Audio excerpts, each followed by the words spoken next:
दूसरी बात ये कि मेरी समझ में ये नहीं आता कि मुसलमान सिर्फ अपने ही वर्ग में जुड़ा रहता है। एक हिंदू ये कहता है जो कट जाता है और बढ़ जाता है, क्योंकि वो अपने देश हित के बारे में अच्छी सरकार लाना जानते हैं और वही कोशिश करते हैं, तभी सरकार चेंज होती है। अच्छा। ठीक जी। ऐसी स्थिति के अंदर ये सिर्फ अपने ही इस्लाम में 2014 में हिंदू अच्छी सरकार नहीं लेके आई। ये अपने ही आप क्या कहना चाह रहे हैं? आप हिंदू पे सवाल उठा रहे हो। मैडम मैं बता दूं, मैं उत्तराखंड से, योगी आदित्यनाथ मेरे गांव के हैं, मेरे चचेरे भाई है। मैं ब्राह्मण हूं, प्रभाकर पोखरियाल, और वो ठाकुर है। मैं बता दूं, अगर इनको गलतफहमी है, अभी इन्होंने हिंदुओं पे सवाल उठा दिया। 2024 में अगर अयोध्या हार, इन्होंने क्या बोला? इन्होंने अभी क्या बोला? तो क्या 2014 और 2019 में हिंदुओं ने गलत डिसीजन दिया था मोदी जी को? मैं एक बात ये बता दी। नहीं, मैंने आपसे बोला है कि आप अपनी कमी क्यों छुपा रहे हैं? मैं आपसे सवाल पूछता हूँ। आप पढ़ी लिखी हैं, आप निर्वाचन आयोग ये अनुमति देता है चुनाव, देश का निर्वाचन, एक मिनट हंसी मजाक नहीं, कि कोई भी राजनीतिक दल अलायंस करके चुनाव लड़ सकता है। ये नियम, ये संविधानिक है। और वो अलायंस जब चुनाव में 272 का आंकड़ा पार कर लेगा और तो वो सरकार बना सकता है। आज मेरी बात सुनिए, 1 मिनट में कंप्लीट करूंगा। आज एनडीए गठबंधन 272 आंकड़े से बहुत ज्यादा है। अभी आप ही बोल रही थी 300 के संग। तो आप बताइए जीत किसकी हुई? यहाँ पे जितने लोग खड़े हैं संविधान के तहत, क्या एनडीए की जीत नहीं हुई है? एनडीए जीता। सुप्रीम कोर्ट में राहुल गांधी दावा ठोक दे। भाई से पूछो जीत हुई कि नहीं। आप बताइए एनडीए की जीत हुई कि नहीं? अगर उनकी जीत हुई है, इनका कहना है कि 272 से ज्यादा सीट आई। एक मिनट आराम से। मैडम आप जो राम को लाएंगे हम उनको लाएंगे, वहाँ से तो अपनी सीट निकाल नहीं पाए हैं वो। अच्छा। अभी यूपी में क्या करेंगे? 80 का दावा ठोक रहे थे, 37 सीट लाए हुए। क्या आप उनके दावे का ही इंतजार कर रहे हो? आप अपना नहीं देख रहे हो? मेरी लोकसभा कन्नौज है, नहीं देख रहे हो? ठीक है, मेरी लोकसभा कन्नौज है। जो हमारे यहाँ के पूर्व सांसद थे माननीय आदरणीय सुब्रत पाठक जी, उन्होंने मेरे यहाँ से 5 गाँव को गोद में लिया था विकास कराने के लिए। आज की डेट में देखोगे जाके ना, वहाँ 1% विकास नहीं कराया है। और जो बोले थे ना भैया आए हैं, भैया भाग गए हैं, भैया आ गए हैं फिर से लोकसभा कन्नौज में।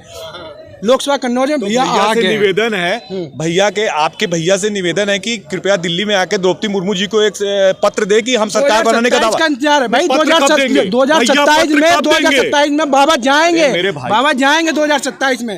बाबा जाएंगे। अब तो ये भविष्य के घर में छिपा है ना। क्यों जाएंगे बाबा का घमंड चकनाचूर हुआ, 80 सीट लाने का दावा कर रहे थे। बाबा ने गुंडागर्दी अत्याचार खत्म कर दिया, इसलिए ने बाबा को भेजना है। बाबा को भेजना है भाई। इलेक्शन के पहले यूपी पुलिस की वैकेंसी निकली तो क्या उन्होंने पेपर रिलीज करवा दिया? दाऊ ने वो मंगाया है, टीवी दे दो, पैसे बाद में आएंगे। पैसे मांग लिए तो दुकान टूट जाएगी। मेरे भाई, इन्होंने यूपी पुलिस की वैकेंसी निकाली थी इलेक्शन के पहले, 1 मंथ पहले, वो क्यों पेपर लीक हुआ? इनका जवाब दीजिए। जो नहीं, यूपी पुलिस की वैकेंसी निकाली थी, उसका उन्होंने क्यों पेपर लीक हुआ? 40 लोग फॉर्म पड़े थे, उसमें 400 बंदे। भैया के शासन में 58 यादव क्यों होते थे? भैया ने जवाब नहीं दिया। किताब खोल के पेपर लेके जाते थे, किताब खोल के पेपर लेके जाते थे। और जो फर्स्ट डिवीजन आते उनको फर्स्ट की स्पेलिंग नहीं आती। ऐसे लोग। भैया अभी नीट का एग्जाम हुआ है, उसमें 67 लोगों ने पास किया, 720 में 720 लेके। तो पेपर लीक हुआ है, आज तक का रिकॉर्ड है देश आजादी से, और अब तक किसी का ऐसा नहीं हुआ है नीट में। तो वो हर बार पेपर तो पहले भी लीक होते थे। कौन हुआ है बताओ? पेपर लीक क्यों? इन्होंने कहा नीट का पेपर कभी लीक नहीं होगा। यूपी में अलायंस ने भाजपा गठबंधन को धूल चटाने का काम किया है। आप उसका जवाब। बढ़िया भाई। और जिसमें योगी जी कहते थे कि 80 में 80 सीटें आएंगी, वहां पर 33 सीटों पर सिमट गए। और मैंने अभी स्टेट का नाम गिना है आपको ना, मध्य प्रदेश, उत्तराखंड, हिमाचल प्रदेश और आपका दिल्ली और गुजरात में 1 सीट पाई। इन्होंने हमें धूल चटाई है। हमने इनको जमीन पे नाक रगड़वाने का काम किया है। पंजाब और हरियाणा में इन्होंने हमें धूल रगड़वाई है।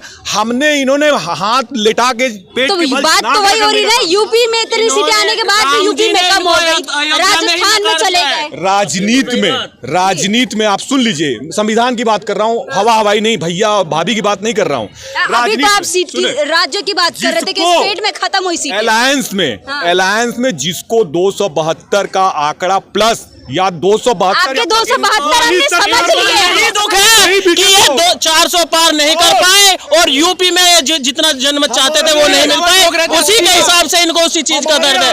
प्रधानमंत्री जी 9 मई और पंजाब में दिल्ली में प्रधानमंत्री पद की शपथ लेने जा रहे हैं। आराम से करोगे, मैं बात पंजाब में एक भी सीट नहीं जीत पाए। हरियाणा में जहां 10 की 10 सीटें भाजपा ने 2019 में जीती थी, वहां भी 5 सीटें हारने का काम किया भाजपा ने। दिल्ली की बताइए, दिल्ली की भी और बता दो भाई साहब। दिल्ली में तो उनका दिल्ली की और बता दो। दिल्ली में जीते। मध्य प्रदेश की बताओ। अरे आपको दुख क्यों है? मध्य प्रदेश की आपको बताओ दुख भाई क्यों साहब। है? जनता अगर बिहार की बताओ। भाजपा आई है तो बात आपको ऐसी दुख है। क्यों उत्तर प्रदेश की बता दो, उत्तर प्रदेश की बता दीजिए। सुन लो, पहले सुनिए, मैं आपके बीच में नहीं बोलूंगा, आप मेरे बीच में नहीं बोलोगे।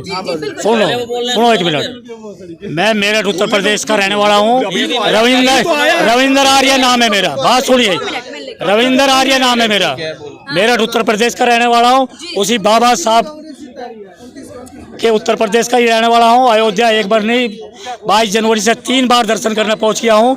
अयोध्या को बहुत अच्छी तरीके से जानता हूँ।